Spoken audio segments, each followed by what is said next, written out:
Hi friends, if you are using Zerodha Kite to buy stocks, in this video we will learn how to buy stocks or individual shares for long term or what we also call delivery in Zerodha Kite. If you do not have a Zerodha Kite or a Demat account, I will give you some links in description to open a new Demat account if you so wish. Do remember that in this video, I am only teaching you how to use Zerodha Kite as a feature to buy long-term stocks, but I am not making any stock recommendation to you.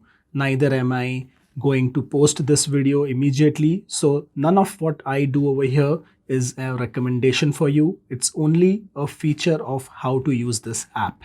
Now, when you are looking to buy something for long-term or delivery as we call it will start showing up in holdings. So stocks which you see over here in holdings, they are for the long term. I have paid full cash for it to Zerodha or via Zerodha, and I have purchased these stocks. To make a purchase for long term or what is also called CNC or delivery, you should first go to your watch list, which is down here.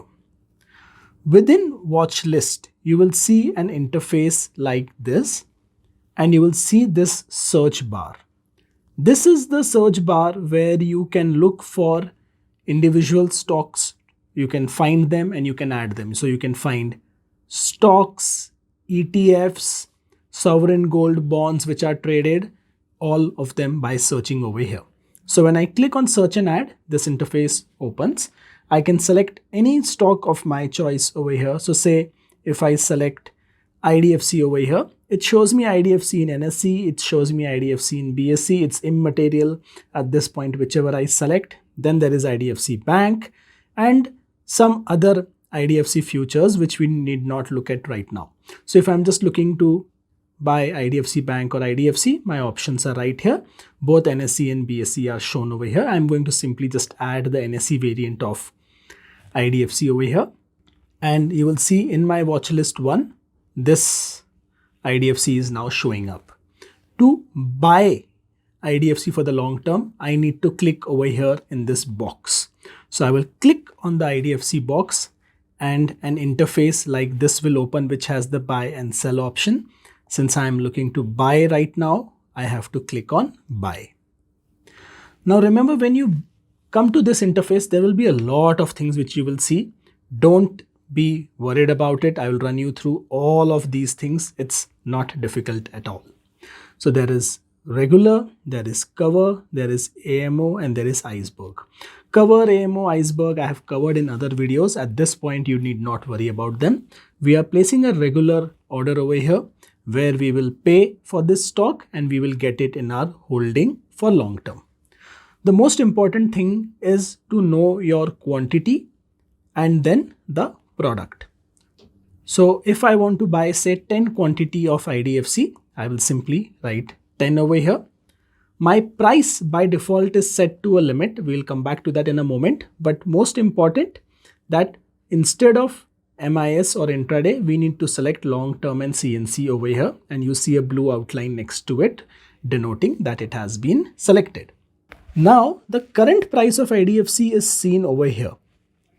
Generally, NSE and BSE, you will find a very marginal difference. And if you buy on NSE, you can sell on BSE. If you buy on BSE, you can sell on NSE. So it's interchangeable that way. So it's not really a problem. So do not worry about which exchange you are buying from. Zerodha lets you buy or sell across both of this.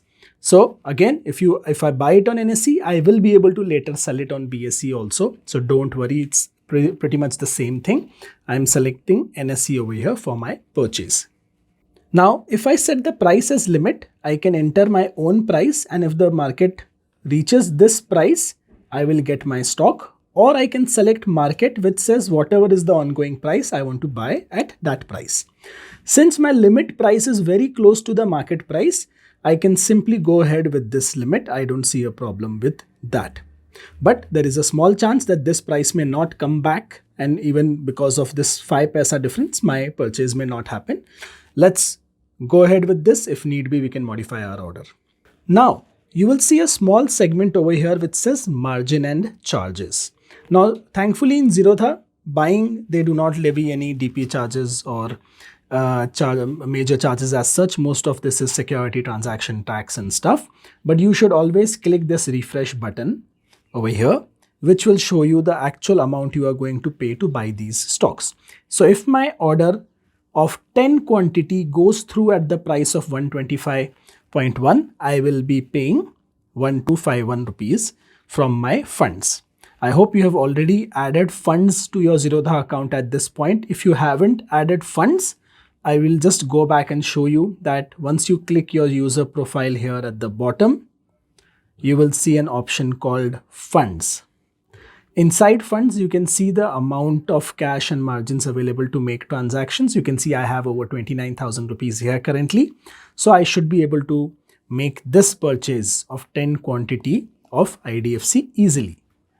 So now that you can see while I am at limit, my price is now 125.2, which is basically the current market rate. I'm okay to go ahead and place the order. To place the order, I need to basically swipe this button to the right side and place my order. It will be as simple as that. So let's do that and see what happens. Something very interesting will happen. You will see Zerodha has taken my order, and you also saw a pop-up which came up over here which confirmed that the order was fulfilled. To check my orders, I can go to the orders tab. All my orders for today will show here. Historical orders will not show here. That has to be checked separately. There is something called trade book for that. But over here you can see that this order is under the executed tab. It has been completed. The average price is mentioned over here. You can see we had written 125.2, but I got it for lesser than that. So if I have given a bid, if it is available at lesser price than that, of course, I will get the price advantage over there. But if the price was more than that, Zerodha will, or the exchange will not give the stocks to me because I have bidded for less. So they have gotten me a better deal than what I asked for. That's great for me. This is a completed order. To see how this order is performing, you should go to portfolio. And one very common question people ask me is, within my holdings, after making this order, I cannot see this at all. I cannot see this new stock which I have purchased. That is because India works on a T+2 settlement. So the settlement, it might be T+1 now. So apologies if I'm getting my facts wrong here, but basically it takes 1 or 2 working days for your stocks to show up over here. I should be able to see it over here tomorrow itself is my belief. If I go into positions though, within positions, I will see my purchase over here and it will reach my Demat account in a day or two. So that is not a problem. If I want to exit it right away, I can of course click on that same box and there is an exit button as well. But this is a long-term purchase. It will go into my holding eventually. And that's how you confirm that you have purchased something and it is working well. Now, as I said, all the holdings are available here. You need to know that buying is relatively cheaper in Zerodha. So even if you're buying one stock of 100 rupees, it is viable. But when you are selling, you have to be very careful because when you are selling, there is a bulk charge called DP charge, which is charged. And that's why you cannot sell in very small quantities, else you will make a loss. And to understand this better, I have a full video on various charges of buying and selling stocks on Zerodha. Do look at that. I hope you have already liked this video.